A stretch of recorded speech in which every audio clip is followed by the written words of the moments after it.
It's okay. Off the mic. It's okay. She off the mic. Chai! Now wow, people wey suppose talk truth to power don't off mic. And if we talk, now 500,000 they go summer us, call them hate speech. But fear not, Maiyegun don't come. Ingo torchlight every corner, nooks and cranny of all these bad people where they spoil our country.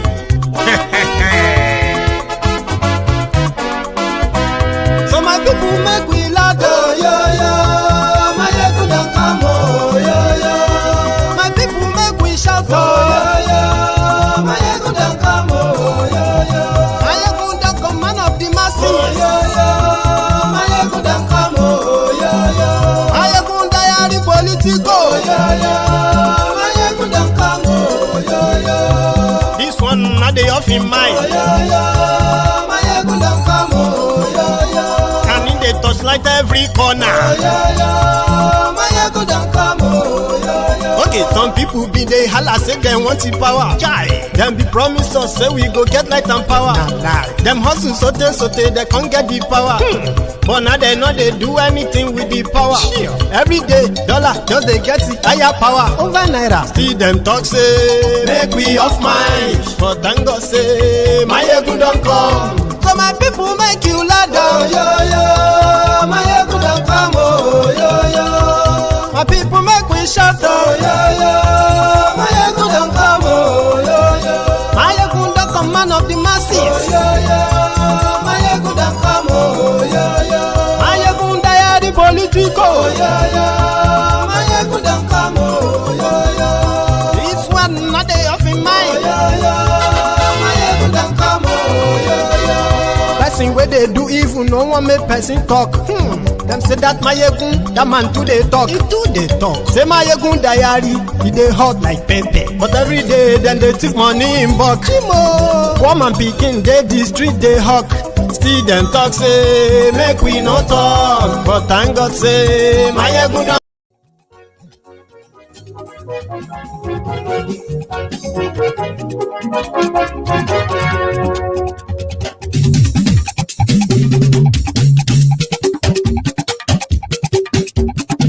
Maiyegun làwa mọ̀ làmọ̀ tó dòdòdò.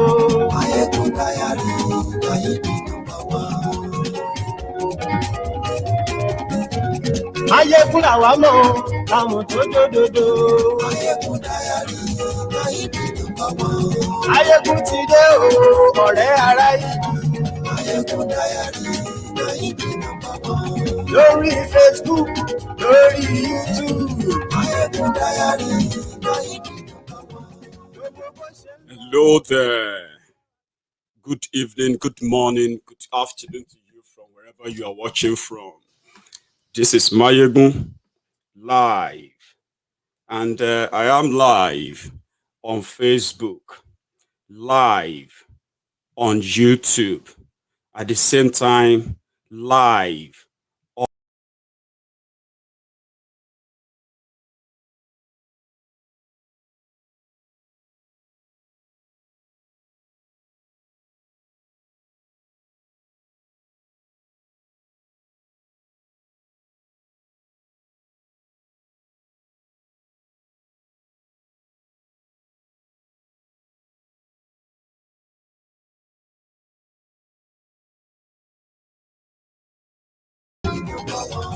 sorry about that.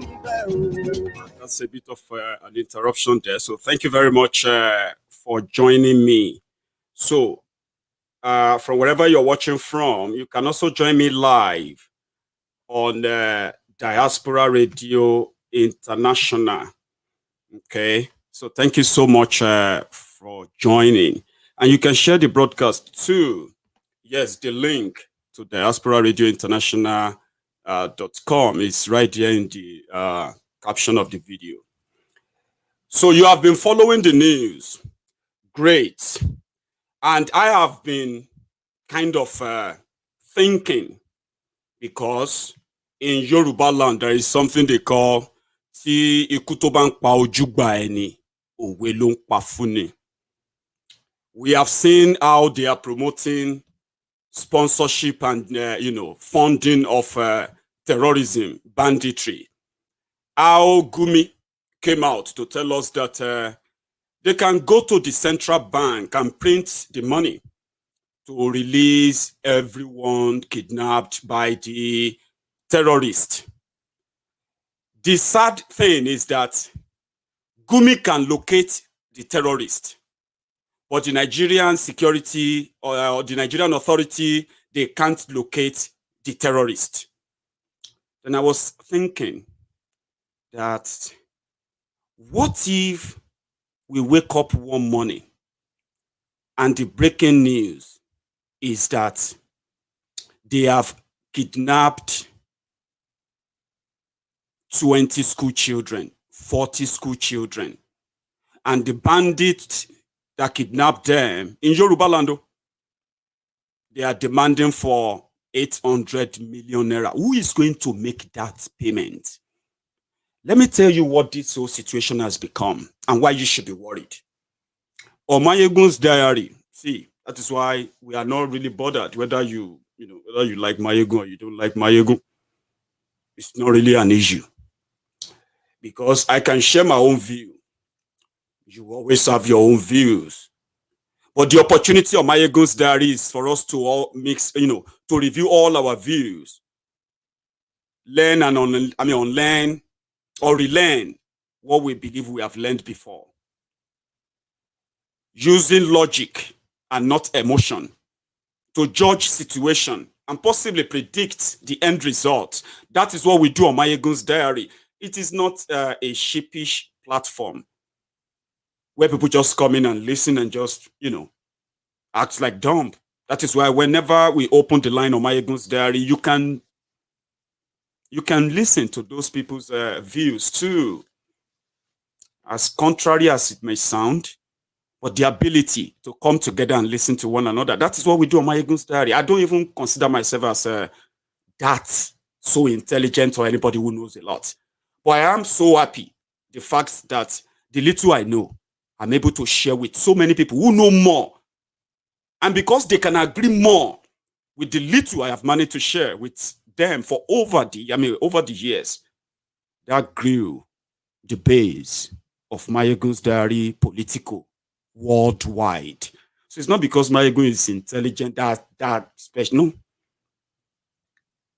And it is the ability to think, critical thinking, things that you can put together and they won't make any sense to you. So even if when people are speaking grammar and all of that to confuse you, logic, critical thinking can tell you that whatever they throw at you, it is easier for you to detect the lie. And that is what kind of separates many of us from others too. It's not because they can't think. And it is easier to predict what the end result will be. In a country where as many people are being killed every day, not just the civilians, including the security forces, military, soldiers, being butchered by terrorists, that we are being told to tread with caution, be careful, and all that. Every day. And no single one, the world says that, by the way, no single one of them has been prosecuted for just one single crime that happens in that country every day. Among hundreds of crimes. Rather, we are witnessing a complete anarchy, a complete, non-existent government. You now have so many governments controlled by so many people that we have no idea, and controlling so many parts of Nigeria. And there you are. They want you to continue to believe that the government is capable of controlling that. And there you are. For 6 years, you watched everything deteriorated to the point that the world actually acknowledged the ongoing genocide in Nigeria. They acknowledged it as a jihad. a form of jihadist terrorism disguised in different form, and they have circled Nigeria. Even the whole world have no clue how to help Nigeria. But yet, the criminals who brought this upon you continue to tell you to believe. But critical thinking should tell you who is even, who is going to help Nigeria? You or the people that are aiding and abetting the criminals and fighting, defending them, giving them airtime on their different national television, people defending terrorists on national television, giving reasons why they are doing what they are doing. And then you should ask yourself, okay, who is going to help us beg Bokwari to print money when they take our own children in Yorubaland? Oh, it's never going to happen, Baba, forget it. I am not going to forget it, because many of you told us that the issue of kidnapping, killings of farmers by others as what they disguised as farmers others clashes, which is actually a terrorism, an ethnic terrorism, ethnic cleansing, genocide going on in Nigeria, is already acknowledged out there. But they are telling you to play down. No, it's not that bad. Telling you to wait to be killed right before your eyes. When you get kidnapped, who is going to pay that 10 million? Who is going to pay that 20 million? When these terrorists decide that they go beyond raiding your farms, killing, ransacking villages, communities, the campaign of terror, fear, which has now spread all over the country. Nowhere is safe. Right? Who is going to raise that 10, 20 million? The Greenfield University students kidnapped by this Kaduna terrorist. They have their own spokesperson in Gumi. They are asking for 100 million now anyway. A family paid them 20 million yesterday, and they released their son to them. The breaking news today was that the College of Forestry and Mechanism kidnapped in Kaduna about 2 months ago, that they have released about 20 of them too. After what? After printing money to pay the terrorists. Now, here is where the problem lies. When they tell you that you are overreacting, when you ask that if this is what Nigeria is, and they are telling you to go and pray about it, it is better to break up the whole thing and let everybody deal with the problem that Nigeria has created for them. Let the Yorubas deal with the problem, because whatever is happening in Yorubaland is created. Every problem, the underdevelopment, the poverty, is created by Nigeria, and that's our own share of the mystery. You see those criminals who are representing Yorubaland in the project Nigeria, they are our own share of the rot of what Nigeria has made Yorubaland. So we will deal with that. If they continue to tell us that we don't have option, because that's what they are saying. We don't have option. You don't have option. You either take it or you leave it or you die questioning it. Who is going to pay that 800 million? Who is going to print the money? Obviously nobody. As long as the children of the likes of the governors, senators, reps, and all these top politicians, as long as their children are not going to be in those public schools that terrorists will kidnap and demand for ransom.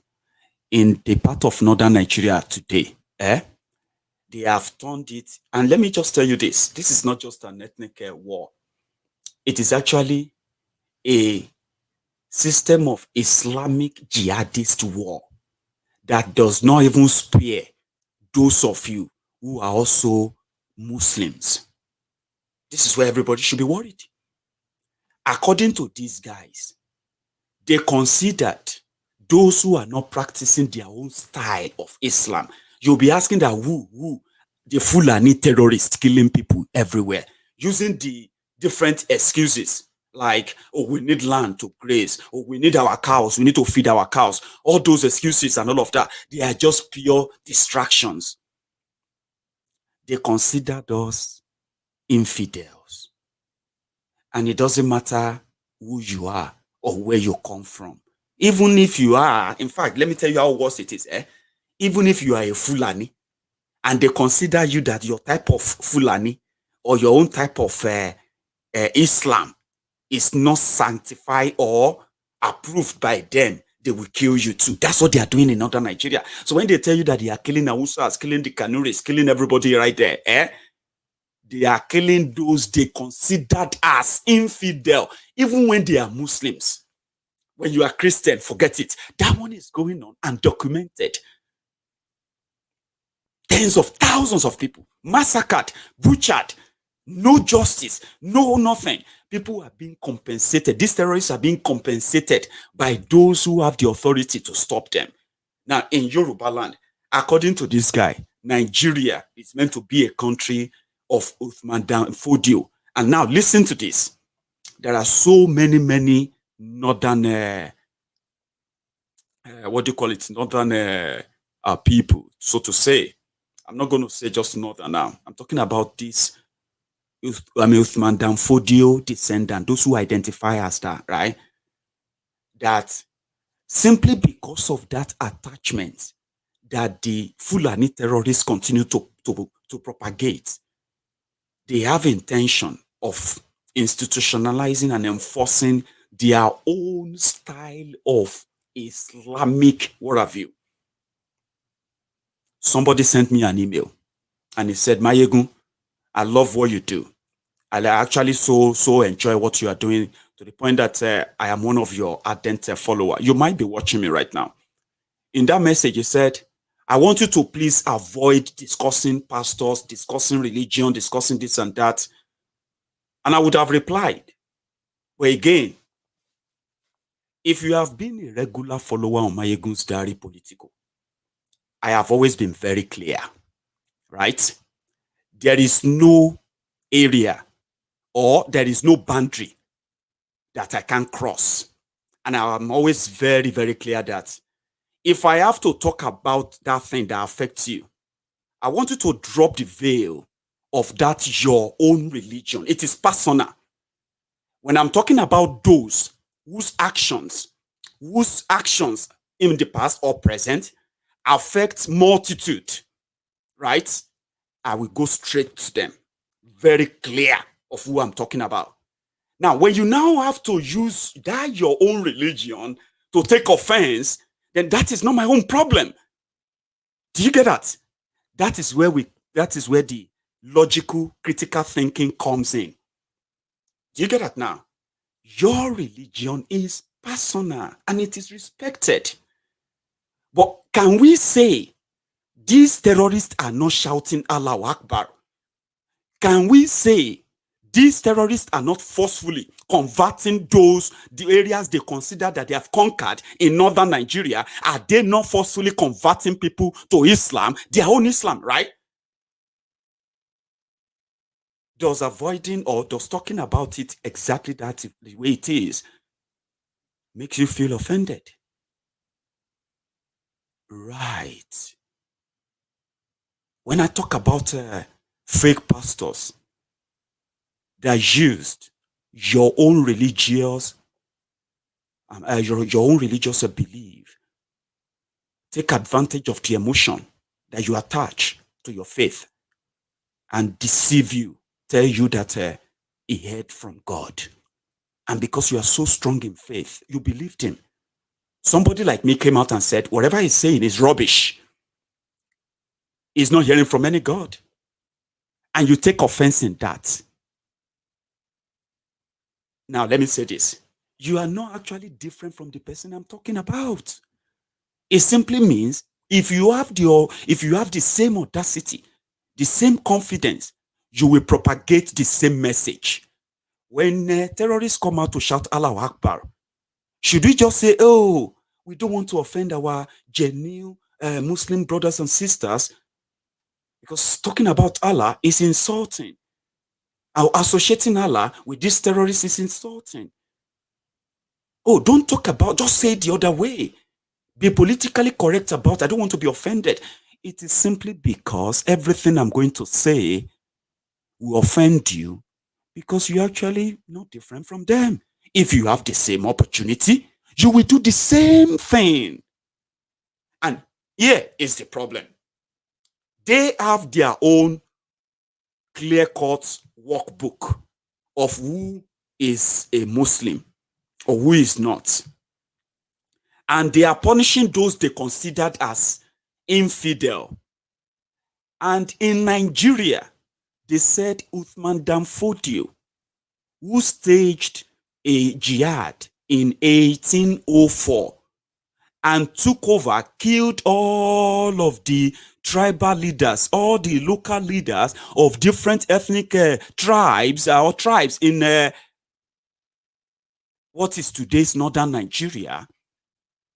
And after the conquest, after the war, the jihad, he replaced all those heads, all those community heads, all those tribal heads. He replaced them with emir, sultan. These were not in existence before 1804. Now, the people who have that idea and they attached it to Islam, that because Uthman Dan Fodio is their progenitor, and that idea of ransacking villages, killing everybody that disagreed with them, installing and enforcing their own idea of what is called Islam on multitude, and change since then. And changed them to what they are today. That idea is actually meant for the whole Nigeria. Now, if somebody said that, and Uthman Dan Fodio, a jihadist, and Islam, they are put together beside each other, and somebody is beating his chest, because I say, when a Boko Haram comes out and he says, we need a caliphate, their message is very clear. We need a caliphate where Sharia will be practiced. And that is their message. They said that is why they are killing people, right? Boko Haram came in, that they were going to crush the terrorists, killing people because they want to make everybody their own type of Sharia Islamic. They have killed people for it. They have sent thousands of videos to prove that their message is very clear. There was a time that Shekau was the caliphate in Borno. You remember, there was a video of Shekau when they took over Borno. Shekau was praying inside the mosque in Borno prior to 2015 election. You remember? It is the same message. So if somebody now says, Uthman Dan Fodio promised them that they are going to dip sword in the ocean of Lagos, what does that mean? They will dip the sword in the ocean of Lagos after they must have killed all the infidels. Who are the infidels? We. But remember, Nigeria was not in existence in 1804. There was no Nigeria. But they were able to conquer between 1804 and 1817. They were able to conquer vast land of what is today's northern Nigeria, Sokoto Caliphate. But there was no Nigeria. They attempted to cross. We fought them. We resisted them in Oshogbo. You know the story. The agenda was the same, right? Now, fast forward to 1877, when the last base of the Yorubaland fell into the hands of the colonialists. And the final step of uniting the northern and southern Nigeria in their project in the 1900s began. Now, after that, there was an arrangement that the Sokoto Caliphate, Uthman Dan Fodio was long dead then. But he's already, he was like what you have today as the Sultan. You see that Sultan you see today? That was what Uthman Dan Fodio was after killing everybody. in today's northern Nigeria, right? He made himself sultan. Then he appointed emirs. So, appointed all of them as heads in those areas they conquered. So, when Uthman Dan Fodio died as the first sultan, he may appoint another person to be the sultan. And since then, they have been having sultan. Sultan is now considered as the symbol of Islam in Nigeria today. You can disagree with me. That's fine. And I think that is why you have brain, something upstairs. But you should be logical if you are going to disagree with me. That was what made who? Sultan of Sokoto today the head of all the Muslims in the entire Nigeria. That is the Uthman Dan Fodio alive. That's him. And that position is holding. He is holding it because they killed everybody. You see, before 1804, the Fulanis then, they were traders. They will bring in their ads, trade, and then go back. But they were plotting. They were mingling with the locals. They were learning their languages. They were meeting with them. They were learning how they do things. And in 1804, a jihad was declared. And they crushed everybody. So if you see a Sultan of Sokoto anywhere today, that is Uthman Dan Fodio. If you Sultan of Sokoto, who is the symbol of Islam in Nigeria today, represents Uthman Dan Fodio, why are you surprised that when they decided to merge Nigeria as one, they gave them their deal. They gave them their space. Because they are the only people who came from among those who are actually the owners of the land, the tribes. They are the only people who came and crushed them and established an empire, a sultanate, a caliphate. And the teachings of Uthman Dan Fodio was what they were teaching every child that was given birth to from that day onward to this day. This is something that is there, right? Now they gave them their deal. They formed Nigeria and the agenda of dipping the sword. Meanwhile, they could have done this peacefully. People will choose the religion anyway.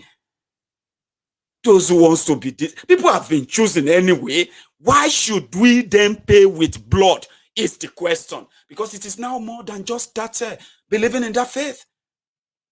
Despite believing, you are still considered an infidel. And you, who is a Muslim, tell me, who uses the word infidel the most? And who are those called infidels? How many of you moderate Muslims have done your best to educate people? How much of that effort has worked out compared to those who continue to tell the people about jihad? Jihad is holy. Jihad is holy. How long do you want to keep living in denial? Now, here is the problem. Right? In Nigeria, many of us considered everyone from the north a Muslim, which is so wrong. Quickly, Eniola Moronkeji, thank you so much for your super sticker and super chat. Good enough, I'm going to read this out quickly. I would have probably missed that because of the orders of comments coming up, okay? Maiyegun, I hope this madness, insecurity, kidnapping will not get to a point where they start to kidnap people straight from the airport. As the airplane is landing at Muritala Airport. Moronkeji, don't place a bet. It's going to get to that. It's going to get worse, right? Before it gets better. And getting better means people won't have to stay or stick to the same to the same arrangement that will put their lives in danger. Everybody will be alive then. Everybody will be ready to do everything, to break away from Nigeria. Now, why am I telling you all of this? When people tell you today that they now still need to spill blood, they have spilled lots of blood in northern Nigeria, middle belt, the people who are in the middle belt of Nigeria, the people of eastern Nigeria, the people of western Nigeria, they have spilled a lot of blood. And then you ask yourself, For what exactly? There's a video I'm going to share with you before we go fully into this, because this is us now getting ready into the full program. If you haven't shared this video, maybe you should share it now. And if you have already shared and you haven't really given that thumb up under the video, especially on YouTube, do it. And yeah, there is something. This man is dead now, right? But his words in this video, they sounded so kind of revealing. It was when Bukwari became the president-elect, and he was giving him an advice. And I want you to pick the words very, very carefully. I am somebody who listens to words very, very. You can speak 1,000 words, and I will only pick about 3 or 4 from them, analyze them, and I will actually understand everything you possibly think you have told me. And I want you to be the same. He used the words like justice, fairness, infidels, power. And I want you to pay attention how he used them in his statements. And I'll come back to it. He's a known man, but I believe you should find out. A sense of direction when he was a military leader. This time around, I'm sure Allah has brought him to correct the ills of the past, to reform. But sir, it is easy, and you know it was easy when you were there as a military leader. But what made it easy? Justice. With justice, you can rule Nigeria well. Justice is the key. If you do justice to all and sundry, and I say all and sundry because Allah said, فَإِذَا حَكَمْتُمْ بَيْنَ النَّاسِ أَنْ تَحْكُمُوا بِالْعَدْلِ. If you are going to judge between people, do justice, irrespective of their tribe, religion, or even political inclination. Justice must be done to whosoever deserves it. Power can remain in the hands of an infidel if he is just and fair, but it will not remain in the hands of a believer if he is unfair and unjust. Behind every crisis anywhere in the world is injustice. The solution to that crisis is justice. The world itself can never be governed by force, never by fear, even never by power. In the end, what governs is the mind, what conquers is the spirit. And the weapons of governing the mind and conquering the spirit are justice and fair play. Justice. I have always known you to be a man of justice. I ask you please to continue. Don't change. Don't compromise this justice with anything. May Allah help you. Mr. President, sir, you know what we have gone through. I am not asking you, and I know you will not, to discriminate against any part of Nigeria.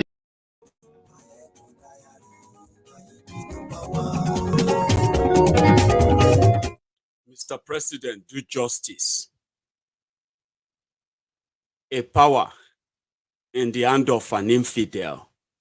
An infidel can rule a country better if it does justice than in the hand of who? The righteous. Who are the righteous?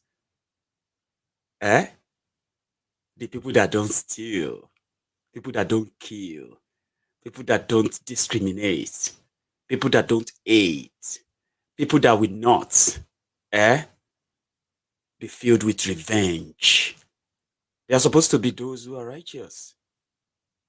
Their own type of Islam that continue to kill and massacre. There's a video I'm going to share with you. Thank you so much for joining me, by the way, if you are just joining. It is the conversation around the ongoing genocide in Nigeria, a conversation initiated by the IPOB, the Biafrans all over the world, and so many other organizations, bringing this to the attention of the world. I want you to also listen, please, to the detail of the conversation the world knows. And we're not going to wait until we need to raise 800 million to free our own children. Let's get started with that. The U.S. State Department still recognizes many important human rights issues in the nation. At the top of the list is a still strong Boko Haram terrorist group that has attacked government and civilian targets, resulting in thousands of deaths, the internal displacement of millions, and the creation of more than 300,000 external refugees. Meanwhile, both state and non-state actors commit extrajudicial killings, torture, and kidnapping. Freedom of expression, religion, and LGBT rights are heavily curtailed, and protests of these abuses are met with violent reprisals from government agencies. Today, we'll discuss what Congress and the United States can do about these abuses. We're joined by two experts on the subject from the U.S. House. Congressman Tom Suozzi of New York is a Democratic member of the Congressional Executive Commission on China. Congressman Chris Smith of New Jersey is the co-chair of the Tom Lantos Human Rights Commission. They're joined today by Dr. Richard Ikiebi, the director of the Center for Leadership and Journalism in Lagos. We hope to have a great discussion, and moderating it today will be former Congressman Frank Wolf, a Republican from Virginia, who served with Congressman Smith in the House. Congressman Wolf, thank you for joining us today. The floor is yours. Well, thank you very much. And I want to thank FMC and Pete Weidland and the entire staff for doing this. I also want to thank Congressman Smith and Congressman Suozzi for doing this. I am very grateful. Also, Dr. Ikebe for joining us from Nigeria. The recent April 2021 report by the U.S. Commission on International Religious Freedom cites the difficulties faced by people of faith in Nigeria and lists Nigeria as one of 14 countries of particular concern. It's what they call a country of particular concern designation. The report begins, quote, in 2020, religious freedom conditions in Nigeria deteriorated, with both state and non-state actors committing egregious violations of the right to freedom of religion or belief. Nigerian citizens face violence by militant Islamists and other non-state armed actors, as well as discrimination and arbitrary detentions and capital blasphemy sentences by state authorities. Nigeria is the largest country in Africa with about 219 million people. And by 2050, Nigeria will have a larger population than the United States. Genocide Watch has said that Boko Haram is committing genocide against children, especially girls it kidnaps to become sex slaves, and it forces boys to become child soldiers. It massacres police and others associated with the Nigerian government and commits war crimes against ordinary citizens. Genocide Watch also said that the Fulani militants in central Nigeria are committing crimes against humanity and genocidal massacres against Christians. The Islamic State of West Africa is also operating in Nigeria in the Lake Chad region. In April of 2014, Boko Haram garnered worldwide attention for kidnapping 276 Christian schoolgirls. The world responded with a hashtag Bring Back Our Girls Twitter campaign. But 7 years later, more than 100 of the girls are still missing. Since then, there have been numerous attacks against schools with kidnapping of many children. 4 American soldiers were killed in Niger, and the Nigeria Lake Chad region could become a breeding ground and staging area for attacks against the West for terrorism and the resurgence of ISIS into Iraq. In addition, we see hunger, millions of displaced persons living in squalid conditions, kidnapping for ransom, little or no education in some areas, government corruption, and human rights abuses by the military. Yet, we see very little reaction by governments in the West. In December of 2019, the Wall Street Journal carried a large article by Bernard Henry Levy, who said that what's happening in Nigeria could lead to a Darfur or a Rwanda. We know there was genocide in both Darfur and in Rwanda. He said, when the world and the US ignored genocide in Rwanda, hundreds of thousands of people died. And could history be repeating itself? Many experts believe that Nigeria could implode. This would destabilize the surrounding countries and send millions of refugees into Europe and beyond. The Irish singer Bono actually said, if it unravels in Nigeria, it will be an existential threat to Europe and the world beyond. There are 350,000 to 400,000 Nigerian Americans who are concerned over the fate of their relatives back in Nigeria. The challenges faced in Nigeria are great. However, it is my firm belief that the United States and other Western nations have a vested interest in confronting one of the worst crises of our times. And keep in mind, we have sent millions and millions of dollars to Nigeria. Nigeria has been fractured, and many people think it has been forgotten. So we have genocide by Boko Haram, genocidal activity by the Fulani militants, rampant hunger. I look at the World Food Program statistics with regard to the country. Little or no education in parts of the country where young kids are getting no education. Sexual trafficking, there was a report of 15,000 women and girls being sexually trafficked alone in southern Italy. Massive government corruption, human rights abuses by the military, mass migration out of Nigeria, and we see really very little action taken by the West, and we see very little coverage by the Western media, except for the Wall Street Journal and the New York Times. Just this morning, I read a report from World Magazine that says the following.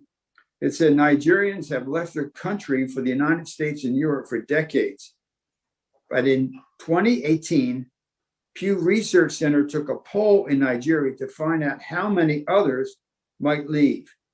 45% of the Nigerian population said they expected to, within the next 5 years, leave. They then interviewed a young woman named Emmanuel, and I'll just read briefly what she said.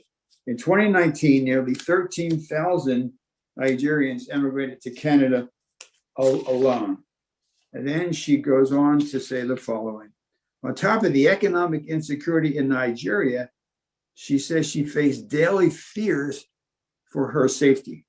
She says Nigeria is really unsafe right now on several levels, especially in several communities where just your religion makes you a target.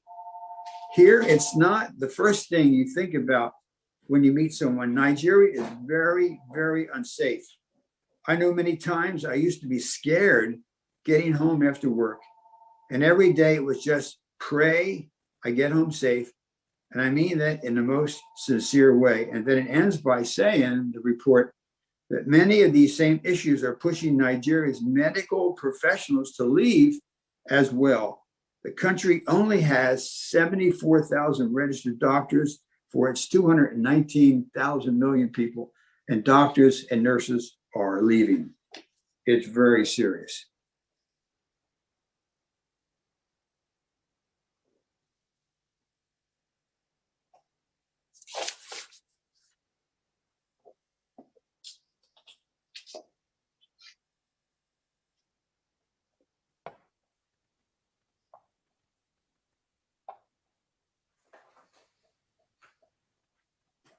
Who's next, Frank? Well, I'm going to ask a series of questions. First, I'll ask Dr. Becky, because he lives in Nigeria, from his perspective, what factors have gotten us to the crisis in Nigeria that we face today?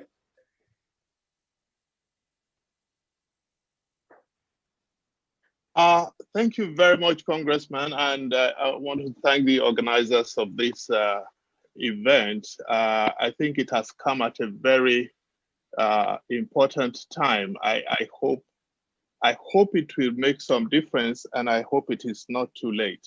What got us here is arrogance of the elite rulers and those who run the nation here in Nigeria.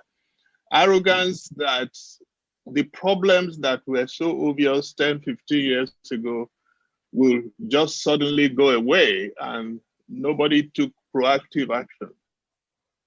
What got us here is inability to see from a national perspective that we were faced with a problem that was so deep, so obvious for those who cared to see.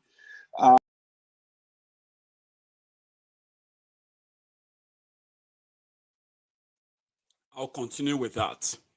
The other part where somebody actually presented another clearer, gory, detailed picture of what is going on. But let me bring you closer. Why are we doing this? It is because a guy like this is allowed to tell us that we are wrong to ask government to prosecute criminals, protect victims, and keep everybody safe. That's why we are doing it. We are under pressure to fight government that has helicopters, is bombarding us. So you remove the pressure, the need for the money is there. When you go there, you don't see any luxurious life. You don't see any luxurious life at all. They are living in huts. They have nothing. They drink from sometimes from the stream. So I don't think we can say that they are used to a luxurious life that they won't live it. Actually, they don't even know it with all the money they get. Sheikh, like you said, they are under pressure. Government is bombarding them, and according to what you say, they are saying that it looks like they are under attack. So maybe they're acquiring weapons to protect themselves.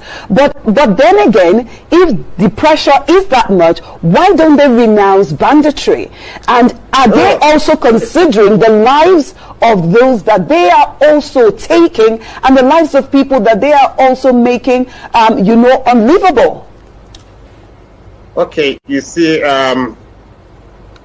if they leave banditry, they will have source of financing their war machine. You hear that? If they renounce banditry, they will not have money to finance their war machine. What war? And this war, who asked for it? And what is the purpose? What do they want? Do you understand that? In a country that you have to listen and be nodding your head, where a terrorist is talking about the dash, then he mentioned, if they are doing all of this because government is bombarding them, why don't they renounce? Renounce banditry. Go back to wherever you come from. And then just leave everybody alone. Then Gumi responded, if they abandon kidnapping, if they don't do banditry, how do you think they will finance their war machine? There you have it. And when they were asking the Minister of Information in Nigeria, he said kidnapping, banditry, they are not national crime. I don't know what is national crime. I don't know what is not national crime. But do you know what this Gumi has turned to? Families of the school children they kidnapped and they have kept in captivity. They are releasing them in batches, in trickles. A child was rescued or was paid for yesterday. 20 million naira the family paid. And they said they can't talk about, the government can't trace that money. All the phone calls they were making and all of that stuff, they couldn't trace all of that. There's no plan to rescue them. Just pay them money because the bandits need money from kidnapping to finance their war machine. War over what? Uthman Danfodio war. We are all infidels.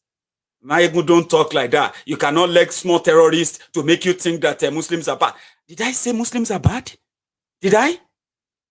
Is that what your brain is telling you? Do you see where you have been missing it? This terrorist says They are continuing with the jihad of Uthman Dan Fodio. And we have seen people they have killed, beheaded. Allah Akbar, Allah Akbar. And they say they want to, even you, Adeyemi Abdulkadiri, Omo Chief Imam, Omo Alaja, you were born and raised a Muslim, so you feel insulted because somebody said somebody is bringing jihad, is bringing Sharia, and is calling Allah Akbar. He is going to kill you anyway. You know why?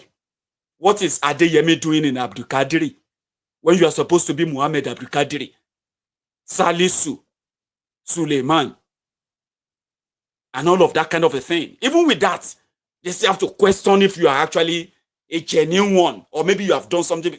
They don't. If they are not sure, they will still kill you. Why do you feel offended? How does that make Muslims bad? What actually make Muslims bad is that all of you think defending Islam when they mention terrorists is your own way of your own, what do you call it? Being faithful or defending Islam. Let me tell you something. Any religion, we all agree on that anyway. Any religion, any God, that tells you to kill anybody for him, I don't care how strong that your faith is. Any God that tells you that if anybody offend it, that God, or if anybody offend that your God, you have to go and kill the person. That's not God. Come on. That is not God. And I don't care what they have told you, but you can't make that make sense to me. Oh, you insulted this person, you are supposed to be stoned to death. How does that make any sense? You cannot insult this and that, blood of this and that will strike you. Holy Ghost, this and that. What is wrong with you? That is where you are mixing it up. And that is why when you defend terrorists or you defend criminals, because they are, and look around you. All the criminals around you, your politicians, they are either Muslims or they are Christians. But you and I know that majority of them are ritualists, cultists, killers. But if they want you to feel emotional about them, then they will play you the card of I'm a Christian, or I'm a Muslim, or it's because I believe in Uthman Dan Fodio. Yet, even though you believe in those two, you are still being killed. So how does that then make you angry? Maiyegun, I want you to watch what you say. Religion divide. If religion divide you, go to hell. Don't make it so special. That's what I'm saying. That talking about those whose activities affect the lives of millions, and what you pick from it is, I don't know, you don't like the enough, or you hate Islam, or you hate because you say you don't have religion. Are you mad? Go to hell. Come on, sharp. Buy one ticket and go to hell. You know why? You are just an apologist to them. Don't use that religion to blackmail people by stopping them from saying what you actually know, but you don't like how they say it because it offends you. It makes you feel like, oh, the Muslims are bad. How does that make Muslims bad? You make them bad. By standing up for terrorists and trying to teleguide us how we should say it so that you can feel good, feel important. Maiyegun, I've been following you for years. Maiyegun, I respect you a lot. You see, I want you to not, just avoid any religion. Are you mad? Like, generally, you ask, people will tell you. Maiyegun will ask you, you dement? You like me? And you are offended. I'm talking about terrorists who are using that same your religion, right? Instead of you to join me before they pick you up and they will use you as an example to those who are like you. deceived for too long, not seeing that, yes, it's not about the religion, but to them, it is about that religion. It is not what you call it. It is what they call it. So who gives a damn about you following me for 5 years? Maiyegun, I'm offended. If not because people are telling me that their children also sit down beside them to watch Maiyegun. Ask those who know who. You can like me in the morning, and the following, by the afternoon, you will dislike me. And maybe towards evening, when your brain come back to normal, you will reason again. That's those who stayed with Maiyegun. And it's for one thing. It is for you to think beyond your stupid mind that religion has done to you. So don't bring it on us. Don't don't. The actions of these criminals are killing people. You are not safe. Nobody is. No one is. They don't even ask. If you are a Muslim or a Christian, when they pick you up for ransom, then think about that and tell me what in hell you're feeling offended about what I say changes. Come on, get used to it. They asked these women, these are the women whose children were picked up, kidnapped, the trauma, all of that. And they said, go and meet National Negotiator for Terrorists. Go and meet National Negotiator for Terrorists. Go and meet this and that. And in the process, they've turned it to business. I want to talk about that, and you want to feel offended. Come on. If you want us to do fundraising for you to buy your one-way ticket to hell, tell me.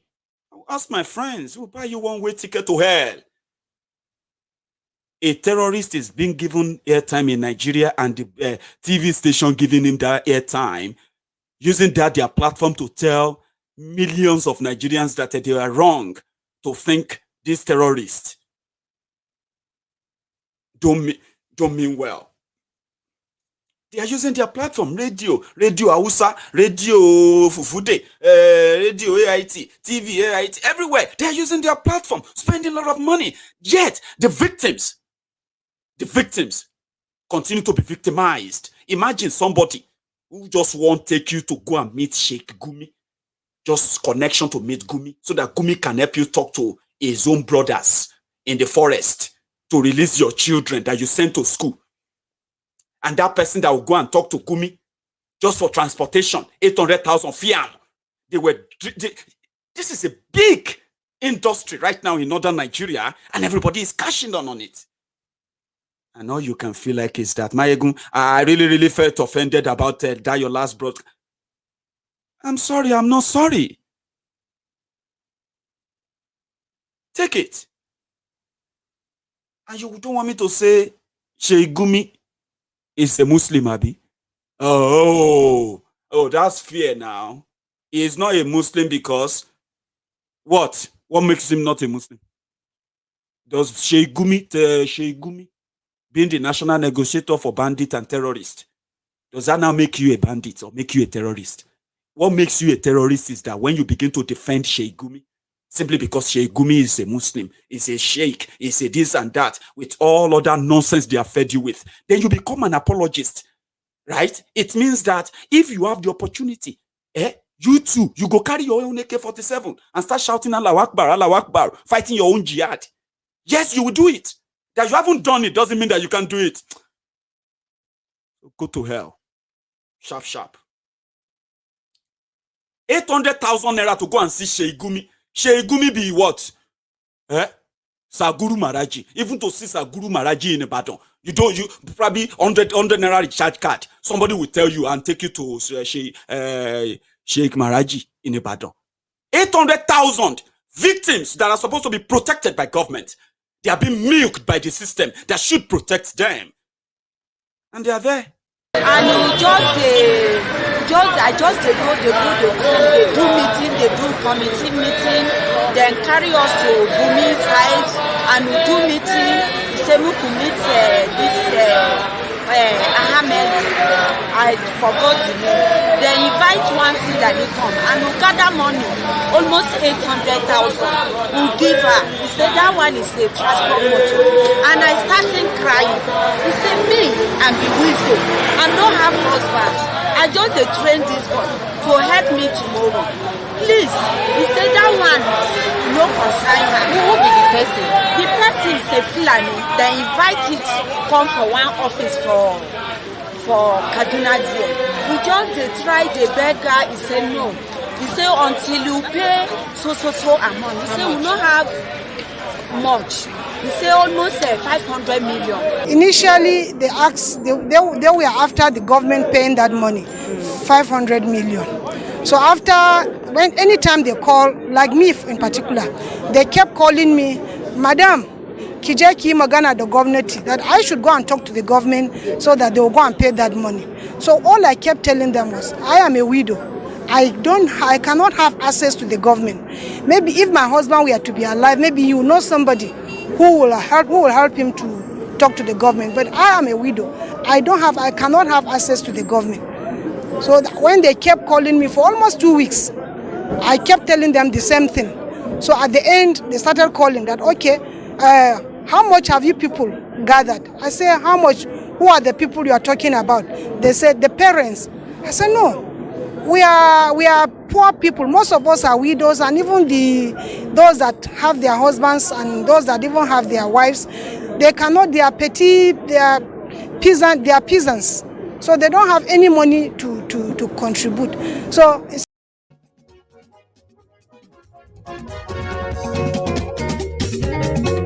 àníyàn súnra kì í. Maiyegun ti dé. Maiyegun ti dé. Ọ̀jẹ̀lú ẹ̀ súnra kì í. Maiyegun ti dé. Àníyàn súnra kì í. Maiyegun ti dé. And when they asked Laya Muhammad about this, and he was actually responding to, it's heartbreaking, it's sad that we even have to be talking about this. This is what it is. Talking about what should be done, what is not done, and yet every day, what is left undone, deliberately continue to kill people, and more, those who are supposed to be alive. Those who are alive are living in fear, right? Those who are not in captivities. And it can be you tomorrow. It can be anybody tomorrow, you. And the sad thing is that was Kaduna. Same thing is happening in Yorubaland. Same thing is happening in Igbo land as we speak right now. It is war that they are using the kidnapping money to fund. They are collecting huge money. Guys, daily, billions and billions of your naira is ending up in the hands of terrorists. Even the 2021 newly printed money, they found that at the kidnappers' den. So it can be you tomorrow. We may begin. I posted a picture of a journalist that was kidnapped in Delta State, somewhere or thereabout. Those who kidnapped him, they are now asking for 100 million, or they will kill him. His journalist friend now shared a picture, the attached bank account underneath it. I shared that picture on my personal page, Padre Oluchola, on Facebook. My friends were saying, hey, have they hacked Maiyegun's diary again? Hey, it's like they have hacked Maiyegun. Is Maiyegun trying to, you know what I mean? I was like, look at what they have turned all of you into. Look at what they have turned people into. Guess what? That is the reality now. Some of you are going to do posters. Maybe do it for some member of your family, your friend, kidnapped, and you'll be talking to terrorists. We have evidence. We have people who are already victims. This is not a make-up story. People are already victims in Yorubaland. There are victims who have paid ransoms. There are victims who have been killed. As recent as last month, April. So what are you talking about? So you will just sit down there. A call will come. They want to take 100 million. And you'll be asking yourself, even if you sell the entire family, put all of us together for slave trade, tell them, say we have 21 strong men, and they are between the ages of 15 and 25. They are able to work very well. They can last long and all of that stuff. They cannot pay 100 million for our family. You know it. I know it. If anybody pick anybody from my family and they ask for 100 million, I don't even know what to do. Maybe we just use some of it to hire a private investigator that will do a better job than the Nigerian police. And just take your risk. Like, what would you do? Where would I see 100 million? If anybody asks me for 10 million now, ask me for 10 million right now. Where would I see it? Break a bank, sell myself, and I'm not even living in Nigeria. Now consider yourself living in Nigeria and a member of your family is picked up today. What will you do? You will turn to where? You go to Redeemed Church. They kidnap 18 members of Redeemed Church. They are pastors. They are on a mission for God. In Kaduna, they pick them up, 18. Now beg and money they pay to release them. So who are you? Son of God. So you now, okay, if they kidnap you, or because you know that if they kidnap you, you can't see 10 million, you can't see 20 million. Nobody's going to rate. They will just have to just kill you. Abi? Now you are a child of God. Abi? Meanwhile, the people that are supposed to really protect you, the criminals, are aiding and abetting the terrorists. So where will you turn to? Because it's going to happen. The question is when? And I live with that every day. That is what sensible people who can think beyond where is the next Amala going to come from. And as we speak today, you see all this death, kidnap and all of that. Yes, people know about it. Some people are more worried than where the next Amala is going to come from. Where their next apple is going to come from, and it's going to get draw soup with vegetable and the rest of all the orishi. Even if you don't go get to orishi, make them just mix ugu and ogbono, swallow. They are thinking about that because Nigeria has made them to get to that stage. And those who are in that category are in the majority. Tell them about Boko Haram and they say, about Boko Haram, no, they kidnap people like us. Because they don't know. They don't know. You don't know. Oh, they don't touch people like us. Now, rich people that they... Do you see that ignorance there? Then when people who came out of the dungeon of the kidnappers, when they come and they'll say, oh boy, I saw so many people there. It's like their families have abandoned them. Like, if you won't kill them, kill them. Even 100,000, we know if you pay.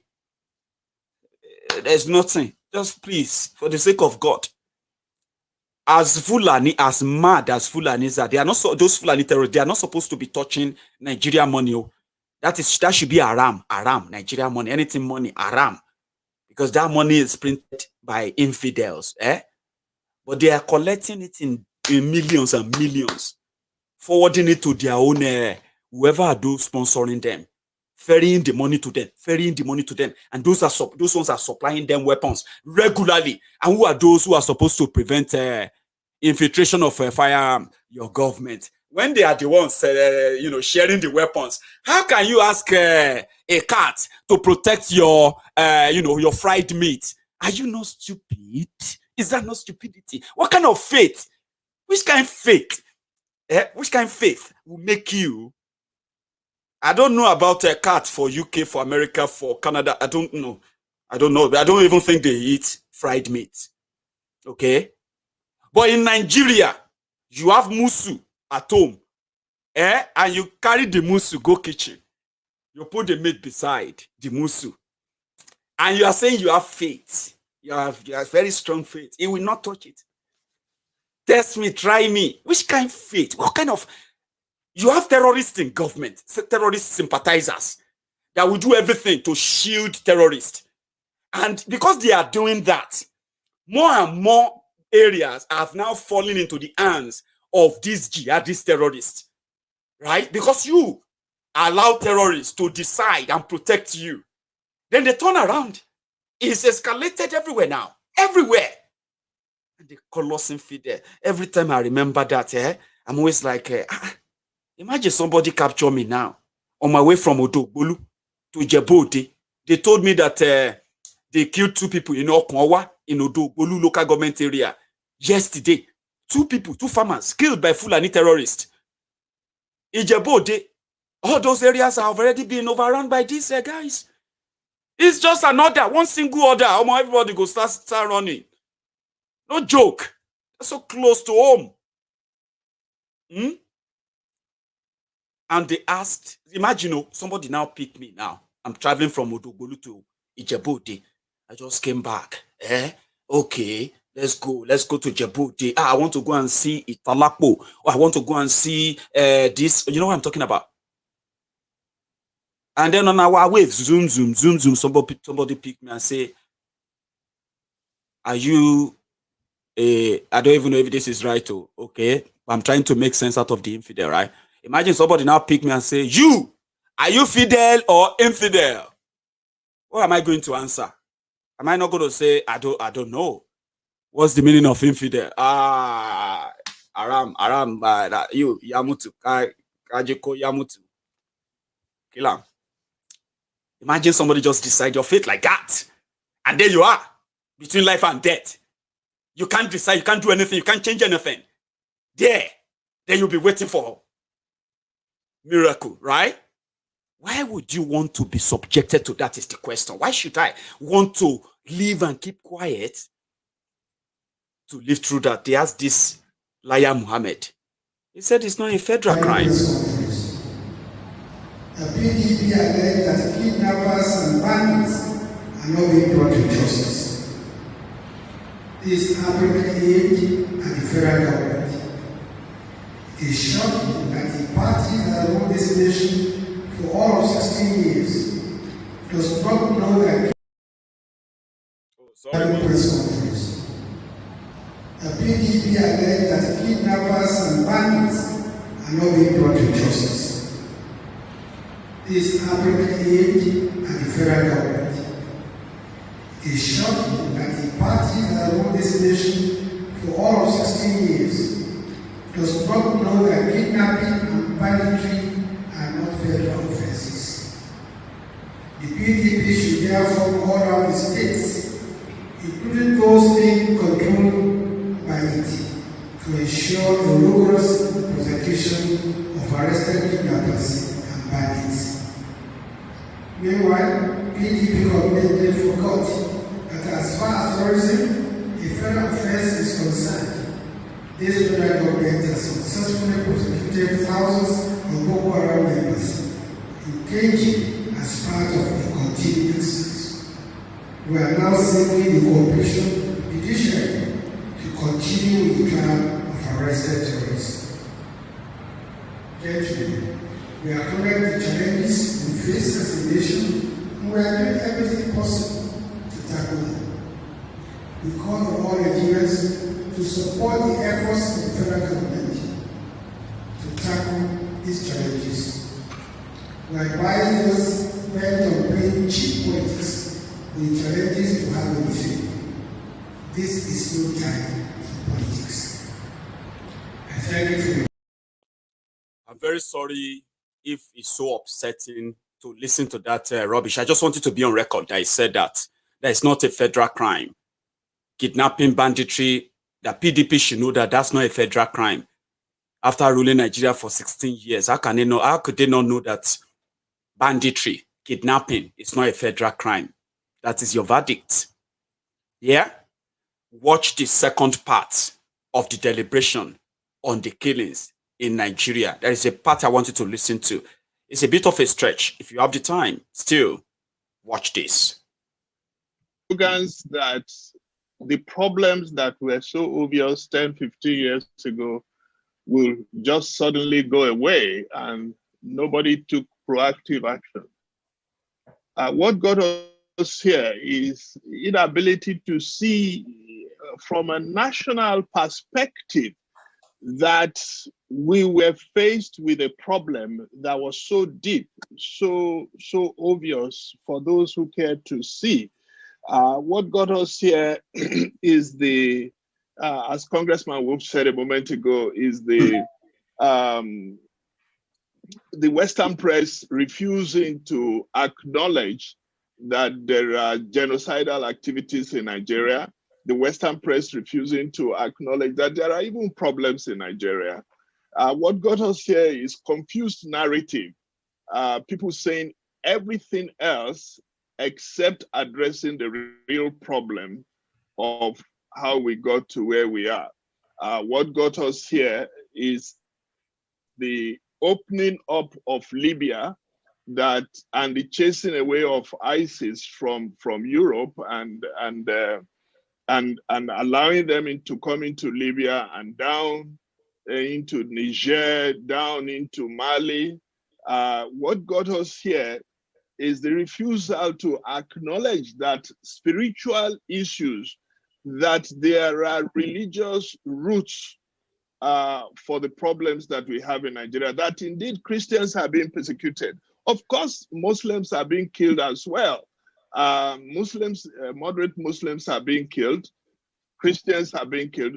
We have failed to acknowledge that there is a religious issue that is involved in what is happening. So if we want to go to the bottom of why and how we got here, we must ask the leaders, the political leaders who have buried their heads in the sand and have refused to acknowledge for 10 years, and particularly in the last 5-6 years, that Nigeria is faced with an existential problem. We are faced with an existential problem.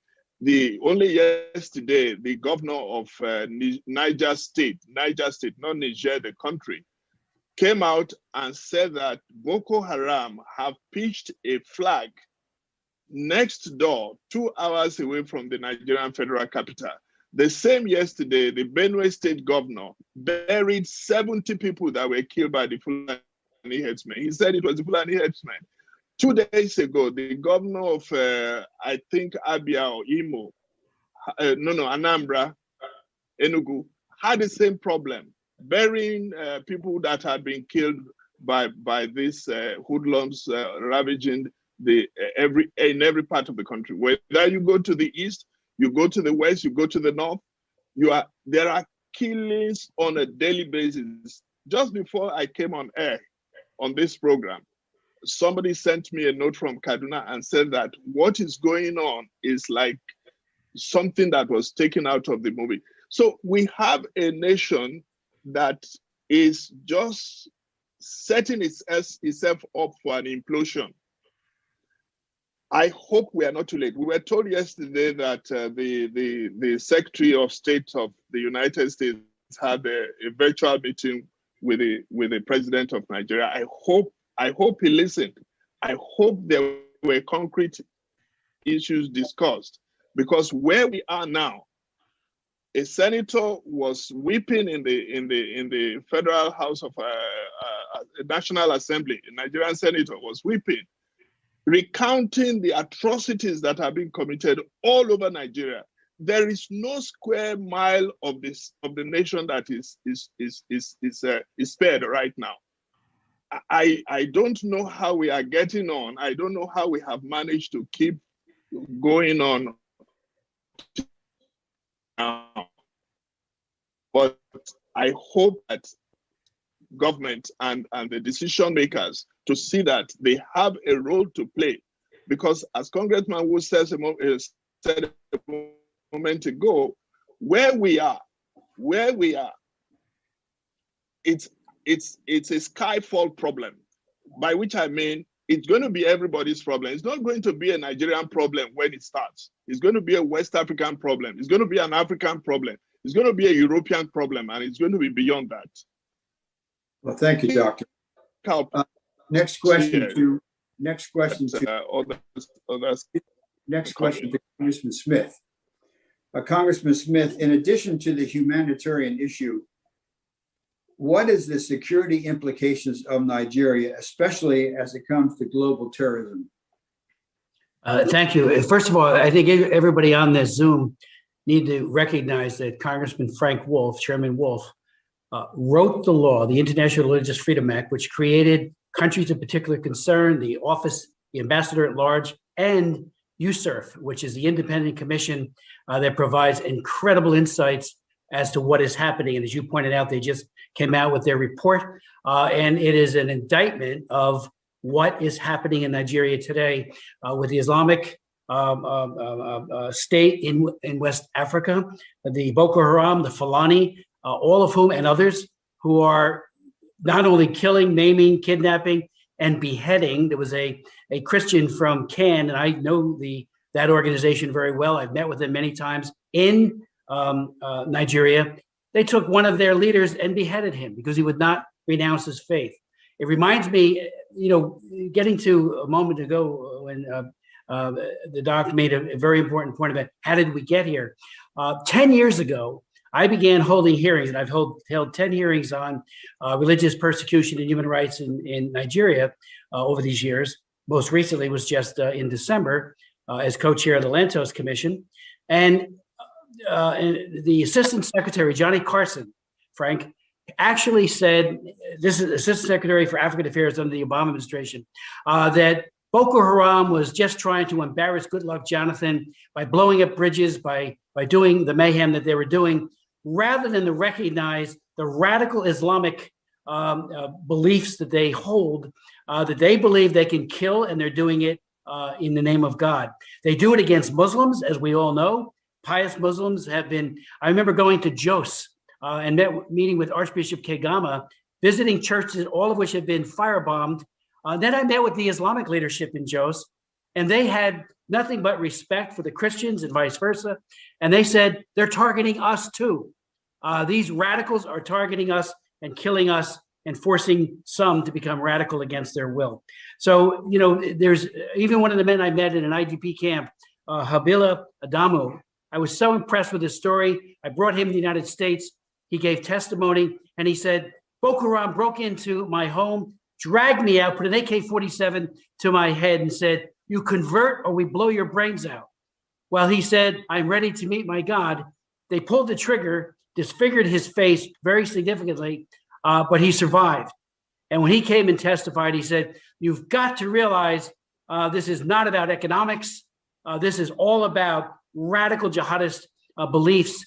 So the impact, not just for Nigeria, which is the most populous state or country in, it's often been said, as goes Nigeria, so goes the rest of Africa.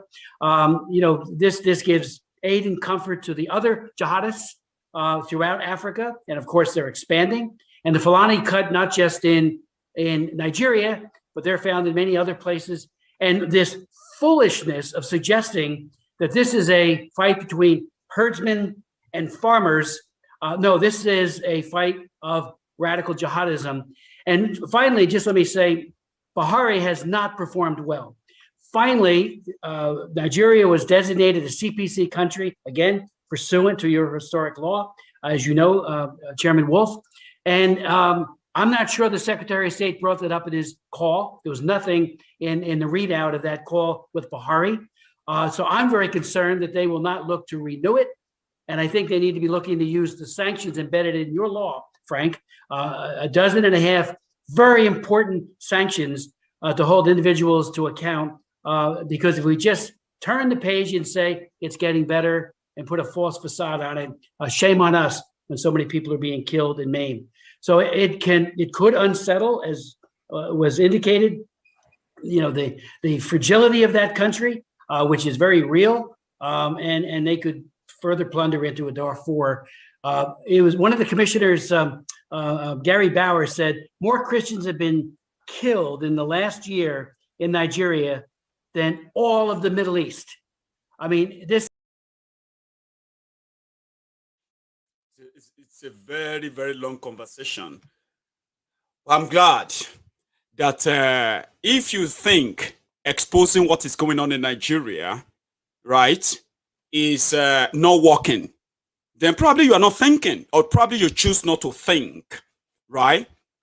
The world is watching, and the effort is to make sure that we get as many people indicted for human rights abuses, for genocide in Nigeria, and they don't go scot-free. They will be picked up. And that's exactly what effort of so many people all over the world are working on. Sanctions against these criminals and the culpability, continuous proof of the culpability of the government of Nigeria in this whole ongoing genocide of by the Fulani terrorists in Nigeria. The world knows. So before they killed or kidnap our children, right? And then possibly forcefully radicalize them and turn them to destroyers, burners, bombers, killers. Isn't it better to quickly radicalize them now for Oduduwa Republic, for the freedom that is guaranteed? There is no longer guarantee in Nigeria. And we can prove this again and again and again.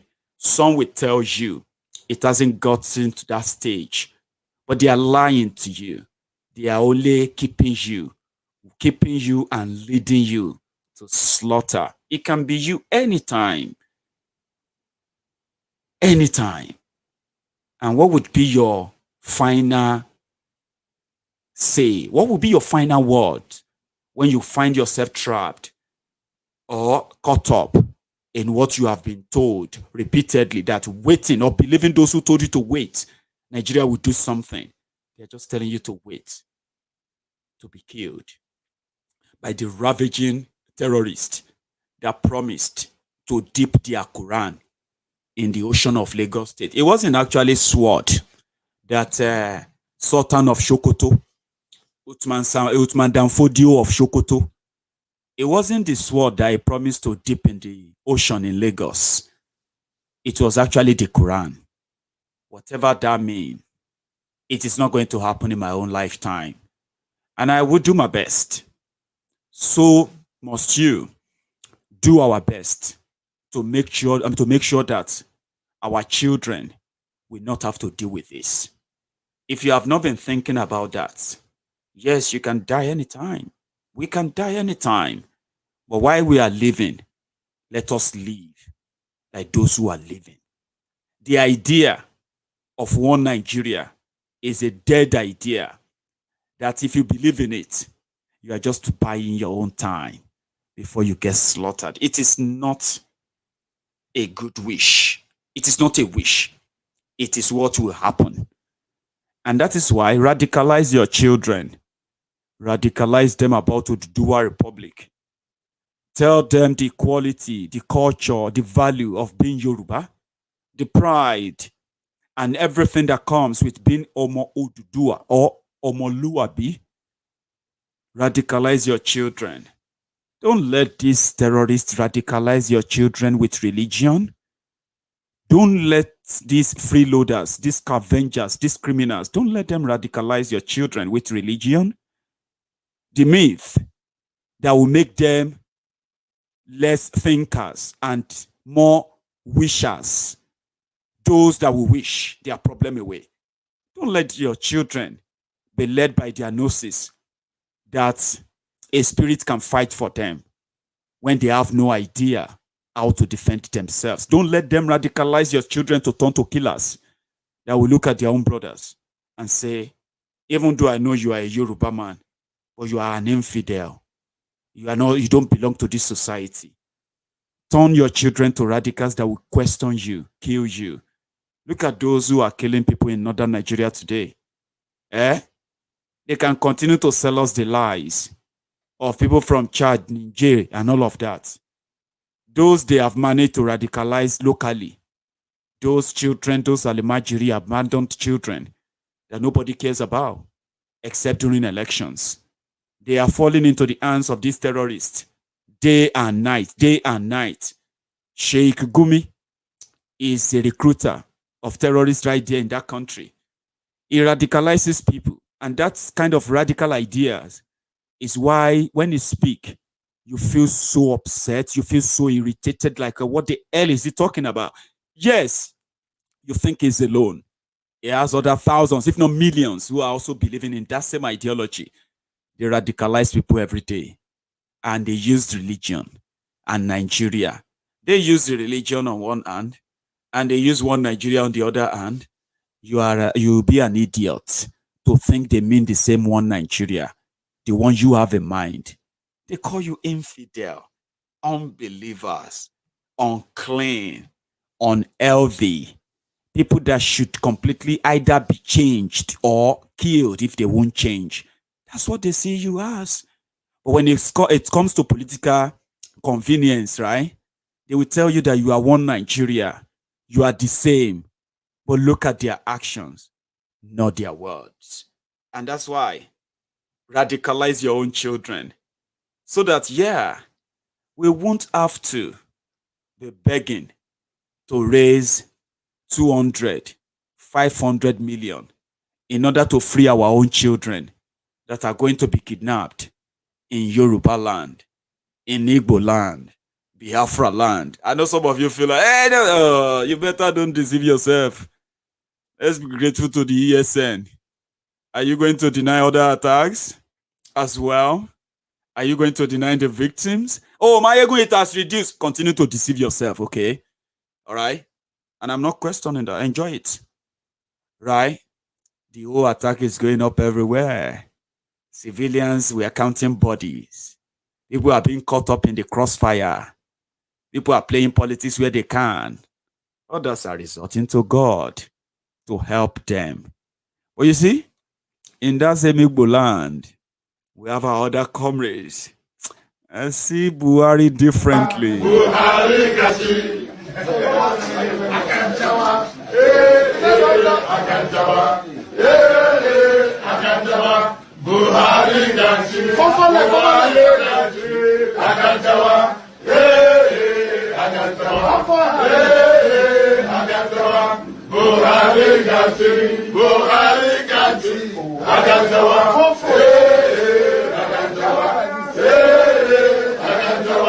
Buhari Gachi, Buhari Gachi, Agantawa, Agantawa, Buhari Gachi, Buhari Gachi. Thank you. I don't even know the meaning, but I know that popular Akanchawa. Akanchawa. Akanchawa.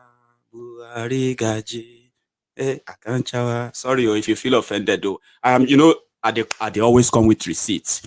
If I want to talk about Buhari, I'll bring you receipts. If I tell you that we have Ungoziari, Buhari Shukus, Nekaharis, and the rest, we have them in different sizes and shapes, creed, ages, and all of that.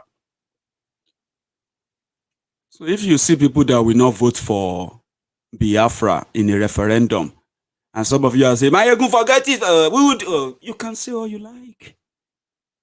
But they exist, and they exist everywhere. They do. It's unfortunate, but it is true. I would rather go on to this next. From this, another one, before I play one that, in fact, let me play that first. It's this video. Again, from Pastor. One moment, where is it? Good. Now here's a troublemaker. I didn't know he was going to be in service. I haven't seen him for about 2 years. And he was standing in the line to testify. When he takes a microphone, anything can happen. But Naja, you have two minutes. 2 minutes. He's a lawyer and a very adept one. He's an activist and a man of many parts. Listen carefully. Thank you. Church, your pastor has been speaking about Nigeria for a while. A meeting took place in these premises some 2 years or so ago. And Naji, you want to put me into trouble. We've gone past that. I've been waiting on God for himself or any of the other people we went to tell what God was doing to solve these impossible problems. Which problem? The problem of Nigeria. The reason I came here today I needed just 10 minutes with him to tell him what has happened beyond what I had heard. Because sometime last week or so, overnight, I got more than 20 of the same video of him pronouncing the name of the sickness of Nigeria. He said it was the constitution and that we shouldn't, that Nigeria is a scam under that constitution and that we cannot get to another change of power, I mean election and people going to government house under that constitution. That video had traveled so much that the people who took 7 months to listen to us in the US in 2019, the decision makers of the United States of America, from Congress to State Department to the executive branch, across the two parties, they began to send that same video to me to say it appears the matter is now at a resolution. In 1 week, we are Sunday today, between the 28th of April and 30th of April, the world powers who have vested interest in Nigeria, the US, the UK, the European Union, came to the same decision concerning this country. The US was the first to tell the government in Abuja that these matters are so complicated, it's not something we can deal with from where we are. Go talk to your people. The next day, the UK said their partnership with Nigeria will not solve this one. Go talk to your people. Then, the day after, European Union made it plain, said, this matter, move away from gun. Guns will not solve anything. Not your gun, not our gun. Go to dialogue with the owners of the land and rework the legal instrument. I tell you, the foundation of the problem has been removed. There's nothing anybody's going to do about it anymore. And I just came to church today. I had so many things to do, but I said, before I go to any part, anywhere else, let me come and tell this man of God that his courage in saying what he said, and if you know who else have been told the same thing in this land,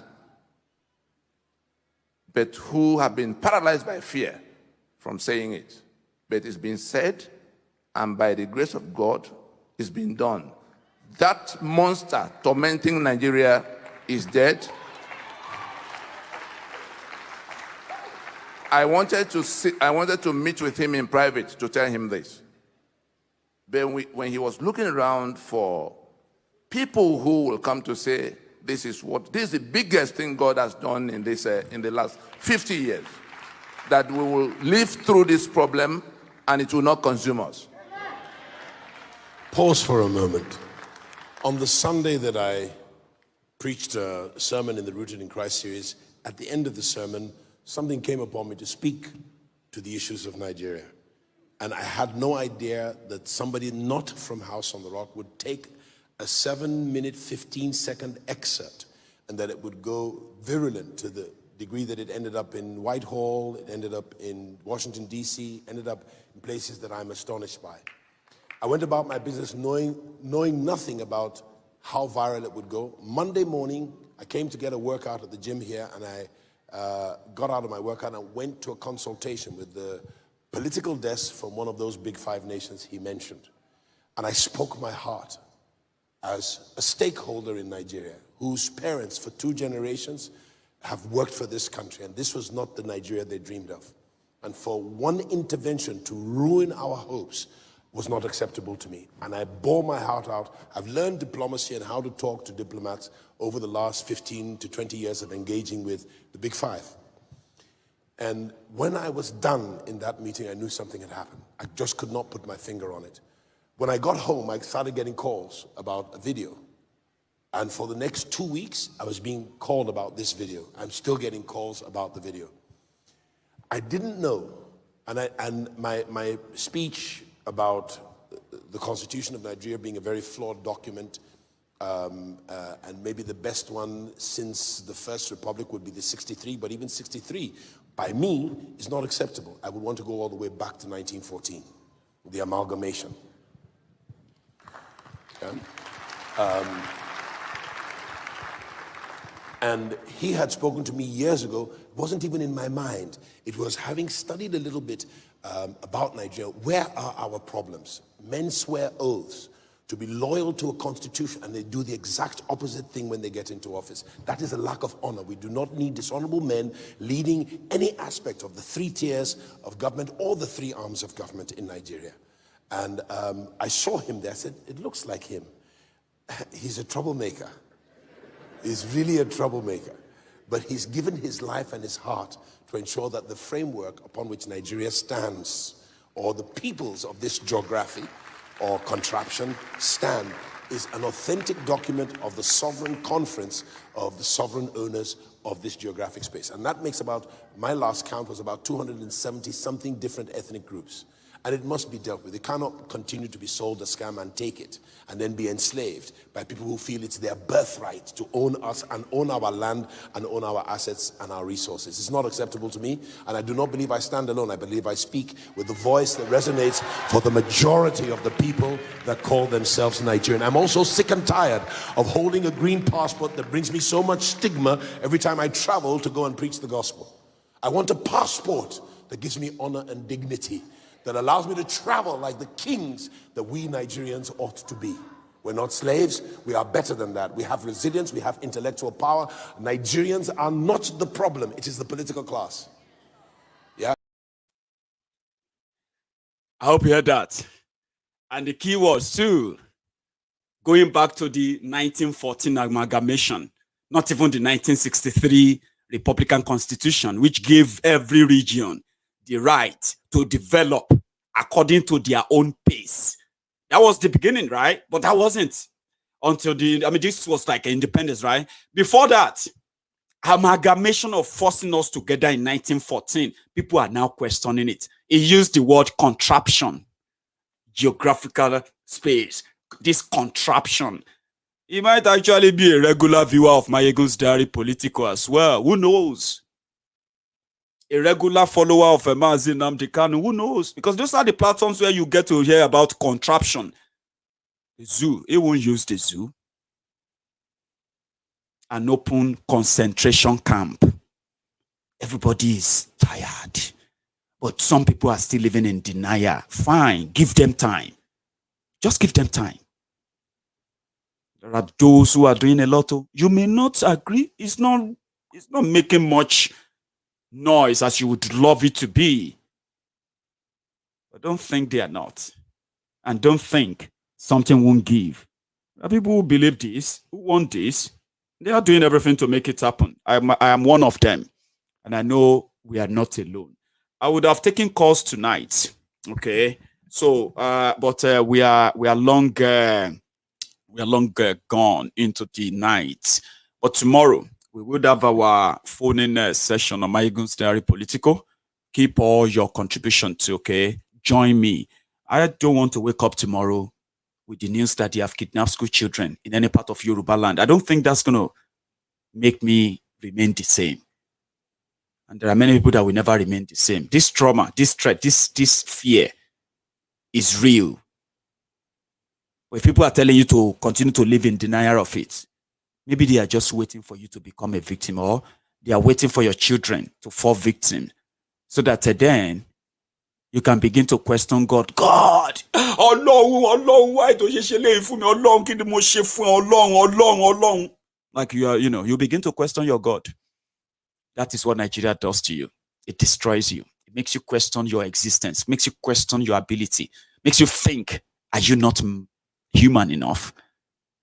Why do you want to keep such country? Why do you want to exist in such place? It's a choice, though. But again, like I told you, elections have consequences. All right? So are decisions. Just know that when you decide to continue to live in denial, when you become a victim, that is the consequences. of your living in denial. The choice is yours. I'm going to see you some other time. And to everyone who joined me tonight, thank you so much for your time. All right? You should have a good evening.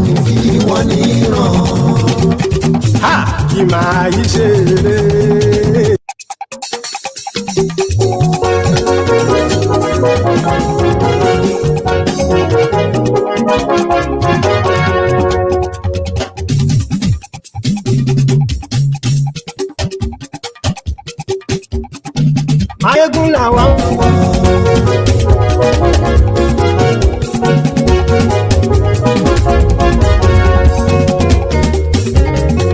Àní ẹ̀sùn ràkì. Maiyegun ti dé. Maiyegun ti dé. Ọ̀jẹ̀lú ẹ̀sùn ràkì. Maiyegun ti dé. Àní ẹ̀sùn ràkì. Maiyegun ti dé. Lórí Facebook. Maiyegun ti dé. Àní ẹ̀sùn ràkì.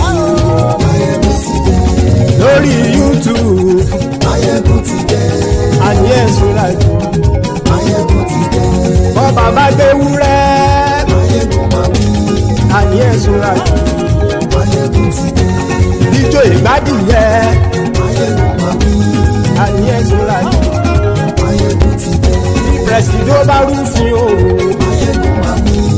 Àní ẹ̀sùn ràkì. Maiyegun ti dé. Kí gómìnà kówó jẹ. Maiyegun máa wí. Àní ẹ̀sùn ràkì. Maiyegun ti dé. Ọlọ́pàá tí ń darí bá. Maiyegun máa wí. Àní ẹ̀sùn ràkì. Maiyegun ti dé. Aṣòfin tí ń rúfin o. Maiyegun máa wí. Àní ẹ̀sùn ràkì. Maiyegun ti dé. Òkúra olóṣèlú. Maiyegun máa wí. Àní ẹ̀sùn ràkì. Maiyegun ti dé. Ọ̀jẹ̀lú ẹ̀sùn ràkì. Maiyegun ti dé. Àní ẹ̀sùn ràkì. Maiyegun ti dé.